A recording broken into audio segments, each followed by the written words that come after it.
எல்லோருக்கும் வணக்கம். இன்னைக்கு நம்ம சேனலில் எங்கள் ஊரில் எப்படி மீன் குழம்பு வைப்போன்னு செஞ்சு காட்டியிருக்கேன். வாங்க வீடியோக்கு போகலாம். 50 கிராம் புளியை தேவையான உப்பு போட்டு ஊற வச்சுடுங்க. தேங்காயை சோம்பு போட்டு நைஸாக அரைச்சி கொஞ்சம் வெங்காயத்தை போட்டு கொரன்னு அரைச்சி எடுத்துக்கோங்க. புளியை கரைச்சி வச்சுக்கோங்க. அதில் 2.5 ஸ்பூன் மிளகாத்தூள் போடுங்க. ஒரு தக்காளி பழத்தை 4ஆக வெட்டி போடுங்க. அரைச்ச தேங்காய் விழுதையும் அதிலேயே சேர்த்துக்கோங்க. 3 பச்சை மிளகாயை 2ஆக கீறி போடுங்க. போட்டு எல்லாத்தையும் ஒன்றா கலந்து வச்சுக்கோங்க.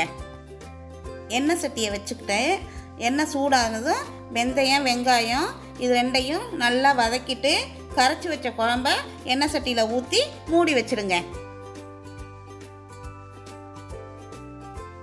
குழம்பு நல்லா கொதித்ததும் நல்லா கிளறி விடுங்க. கிளறி விட்டுட்டு நம்ம சுத்தமாக கழுவி வச்சுருக்கிற மீனெல்லாம் அதில் போடுங்க. மீனை போட்டுட்டு நம்ம நறுக்கி வச்சுருக்க மாங்காயையும் அதில் போடுங்க.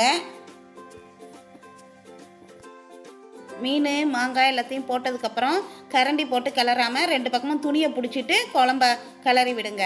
கரண்டி போட்டோம்னா மீன் உடஞ்சி போயிடும். அதனால் பார்த்து பதமாக கொதிக்க விட்டு மூடி வைங்க. 2 நிமிஷத்தில் மீன் மாங்காய் எல்லாம் வெந்து போயிடும்.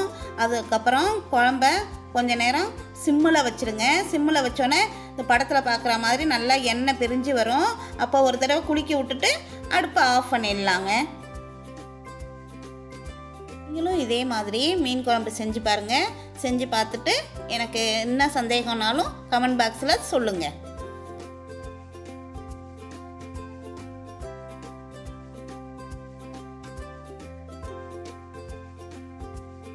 இந்த வீடியோ உங்களுக்கு பிடிச்சிருந்தா லைக் பண்ணுங்கள், ஷேர் பண்ணுங்கள், சப்ஸ்கிரைப் பண்ணுங்கள்.